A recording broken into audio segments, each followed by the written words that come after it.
안녕하세요. 리뷰화제입니다. 드디어 이무기와 이연이 한판 제대로 붙었죠. 과연 전직 산신과 버려진 신의 대결이라 그런지 붕붕 날아다니더라고요. 한간에 떠도는 말 중에 이무기가 타리파의 아들이고 그것은 이무기가 환생 못한 그의 몸을 빌어 부활했다는 말이 있었는데 이무기가 타리파의 아들일 순 있지만 그 방법은 아니었던 것 같습니다. 이무기의 말을 빌리자면 그 옛날 아음의 몸에 깃들어 있다가 죽었을 땐 인간 여자의 몸 안에 있기 때문이었고 지금은 아니라고 했죠. 결국 지금의 이무기는 누구의 몸에 빙의된 상태가 아니라 아마도 어화도 주민들의 뼈와 살로 재창조된 본체라고 보는 게 맞는 듯 싶습니다. 이렇게 되면 차라리 잘된 건 과거 아음과 함께 죽였을 때처럼 누군가의 희생을 치르지 않더라도 본체만 죽이면 게임 끝. 하지만 변수는 과연 지하 안의 이무기 조각이 어떻게 반응하냐겠죠. 오늘 이무기와 이연이 싸우는 순간 조각을 가지고 있던 지하도 뭔가 고통스러워하는 모습이 보였는데 만약 이무기 본체와 지하의 조각이 그냥 연결된 게 아니라 생과 사도 함께 겪는 정도라면 이무기를 해치우기 전에 먼저 해야 할 일은 바로 조각을 빼내는 것이 아닌가 합니다. 그렇기에 11회에서 이연이 타리파에게 조각을 빼내는 방법을 묻는 장면도 나온 게 아닌가 싶네요. 어쨌든 이무기는 지금 겨울을 앞두고 있어 겨울잠을 자기 직전이라 그런지 굉장히 예민하고 까칠한 상태. 빅스비 무기는 탈피한 것처럼 보이긴 하지만 여전히 어색한 그의 말투로 이연에게 따박따박 말싸움을 걸어보지만 600년을 살면서 보이스피싱도 당해보고 갯돈도 띄어봤을 것 같은 이연 앞에선 씨도 안 먹히죠.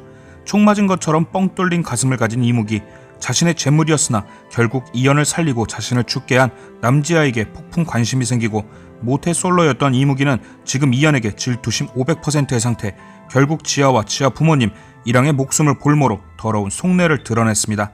중고 직거래 장터에서 쿨거래 내고라도 해주듯이 몸을 원하지만 여의치 않으면 심장만 줘도 된다는 저세상 거래를 제안합니다. 하지만 단박에 싫은데를 외치는 이연. 그냥 자기 힘으로 몽땅 다 구하겠다고 얘기를 하죠. 역시 우리 연희에게는 계획이 다 있었습니다. 그리고선 어와도 무녀를 한 줌 흙으로 만들었던 울트라 봉봉 썬더를 시전하려던 순간 어두운 얼굴로 주문을 외우는 이무기. 역시나 1대1로는 아직 힘에 부치는지 주변 사람들을 죽음으로 몰고 그 자리에서 도망칩니다. 그리고 저승재난 문자로 그것을 확인하는 타리파와 현이용. 이때 타리파와 현이용은 복끼리 얘기 중이었는데 둘의 대화를 가만히 듣고 있자니 계속 반복되는 단어가 있더군요. 역병. 과거 복끼리는 인간 여자를 사랑했고 어느 날인가 그 여자에게 역기가 씌어 한반도에 역병이 돌 것을 우려해 타리파가 그녀를 죽였다.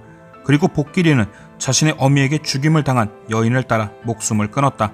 아마도 그곳은 역기가든 사랑하는 여인이 죽임을 당한 곳이겠죠. 그럼 이번엔 또 다른 역병 관련 이야기를 살펴보죠. 바로 이무기의 탄생 비화. 토령이라고 불리우며 윤년 윤달의 역병 환자의 시신과 병자들로 지옥 같았던 사골에서 태어났다. 뭔가 복끼리 이야기와 이무기의 탄생 비화가 묘하게 이어지지 않나요? 역병의 무덤에서 태어난 이무기, 역기가든 여인 옆에서 스스로 목숨을 끊은 복끼리. 만약 이 두 장소가 같은 곳이라면 이무기가 타리파의 아들이 환생 못하는 몸을 뺏었다기보단 거기서 이무기로 다시 태어났다고 보는 게 좀 더 근거가 있어 보입니다. 그러니까 사랑하는 여인을 어미의 손에 잃은 분노가 복끼리를 흑화시키고 그 검은 마음으로 인해 이무기가 탄생했다. 이연이 왜 북쪽 산신은 돌기둥으로 만들었는데 이무기는 그냥 두냐고 했을 때 타리파는 이무기와 연결된 지하 때문이라고 했지만 뭔가 다른 이유가 있다면 마음은 흑화되어 이무기가 되었지만 겉모습은 아직 복끼리의 모습을 하고 있어 쉽게 해치우지 못하는 것 아닐까요? 만약 제 뇌피셜이 맞다면 아마도 이무기를 해치우게 될 때 타리파도 크게 한몫을 하게 될 듯하고 그 장면이 엄청난 염전이 될 듯하네요. 오늘은 타리파와 현이용의 분량이 복끼리 얘기 말고 또 있었죠. 이연이 현이용에게 할멈 비비 좀 잘 맞춰주며 기분을 풀어달라고 했던 것이 아마도 살아있는 인간을 내세국에 데리고 오는 것이었나 봅니다. 지하를 보자마자 전용 복식 호흡으로 소리를 지르는 타리파. 하지만 지하도 만만치 않은 캐릭터죠. 산전수전 다 겪은 지하도 밀리지 않습니다. 대뜸 타리파에게 천리안을 빌려달라고 하며 부모님 얘기를 꺼내는데 지하에겐 알려주지 않았지만 이연에겐 넌지시 행방을 알려줬죠. 같은 남자지만 저런 손키스라면 금고 비밀번호도 알려줄 것 같긴 하네요. 이렇게 이연의 계획은 하나하나 틀을 맞춰가고 있었죠. 당장은 이무기를 해치우는 건 아니지만 지하의 부모님과 이랑의 자유를 위해 폭벤저스는 각자의 포지션에서 최선을 다합니다. 결론부터 얘기하면 이랑의 계약도 풀며 지하의 부모님도 찾기 위한 가장 합리적인 계획이었죠.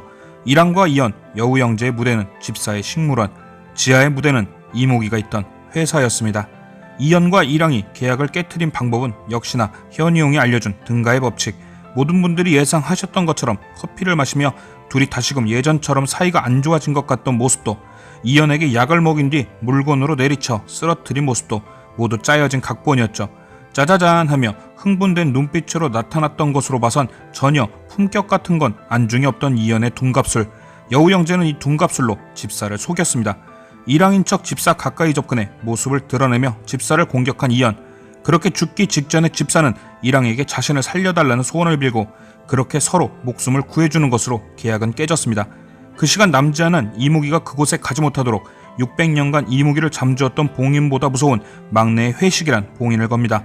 대한민국 회사에서 직장 상사를 둔 채 막내가 자리를 뜨는 것은 타리파조차 어길 엄두도 못 내는 저승 금기보다 무서운 것. 그것을 어길 시 향후 수많은 따돌림과 귀에서 피가 나올 만큼 잔소리를 듣게 되는 무시무시한 봉인술이죠. 결국 그렇게 이무기가 발에 묶인 틈을 타 여우 형제는 집사를 이용해 지아의 부모님까지 깔끔하게 구해냅니다. 하지만 이제 이무기, 이연, 남지아는 서로의 존재에 대해 다 아는 상태. 오늘은 폭벤저스의 완승이지만 확실히 이무기는 지킬 게 없는 대신 이연은 지킬 게 많은 상태. 이무기의 폭주로 주변 사람들이 힘들어지는 염전밭이 12회를 기다리지 않을까 합니다. 속고 속이는 모습과 타이트하면서 짜임새 있었던 11회. 저에게 오늘 가장 의미 있던 장면은 바로 이랑과 이연, 여우 형제가 마주 앉은 장면이 아닐까 합니다. 앞서 말했듯이 오늘 집사를 잡은 작전은 이연과 이랑이 서로의 몸을 바꾸는 둔갑술로 집사를 속인 것이었는데요. 예전에 가족 간의 불화나 부부 간의 불화를 풀어주는 TV 프로에서 간혹 쓰였던 방법이 바로 서로의 입장을 바꿔 대화를 해보는 거였는데, 오늘 커피 한 잔을 놓고 서로 대화하던 여우 형제의 모습과 일치했죠. 우리가 둔갑술에 대해 모르고 봤을 땐 아직 서로 맺힌 게 많은가 생각 들었지만 결국 이건 입장이 바뀐 여우 형제가 서로의 마음을 들여다보는 계기였습니다. 그러니까 이 자리에서 이연이 했던 대사, 같은 아버지 핏줄 타고 났다는 이유로 폐악질 부리는 게 권리인 것처럼 구는 가족. 이 대사는 이랑이 이연의 얼굴을 하고 말하는 자신의 지난날의 잘못인 거겠죠. 같은 핏줄이라는 생각에 형에게 폐악질을 부리는 것도 당연한 줄 알았다처럼요. 그에 대한 이랑의 대사 참 모질어 그 여자한테는 한없이 너그러우면서 이것은 이랑의 얼굴을 한 이연의 사과가 되겠죠. 내가 사랑하는 여자를 돌보느라 너에게 모질었구나 정도. 이렇게 이 자리는 신기하게 둘의 마음속에 600년간 파고들었던 오해와 서름들이 서로가 바라보는 얼굴이 되어 탁 털어놓는 완벽한 감정 정리의 자리가 되었죠. 이런 감정 정리 때문인가 이연이 집사를 보며 내 동생 괴롭히면 죽는다 라고 말하는 장면이 이제 진짜 형 동생이 되었구나 라는 생각이 들며 왠지 동생에게 전화 한 통 해볼까 하는 생각이 들더군요. 이렇게 사람의 마음도 움직여주는 구미호되는 진심 대단하다 말할 수 있겠네요. 이제 완벽하게 하나가 된 여우 형제. 이랑에게 붙어있던 1차 플래그가 깨졌지만 예고편을 보니 꽈리로 인해 다시 한번 위기를 맞게 되는 것 같은데 제발 우리 연희가 11회처럼 그림 같은 계획으로 이랑을 또 구해주길 바라며 오늘의 한 줄 평, 회식 때 도망가지 말자.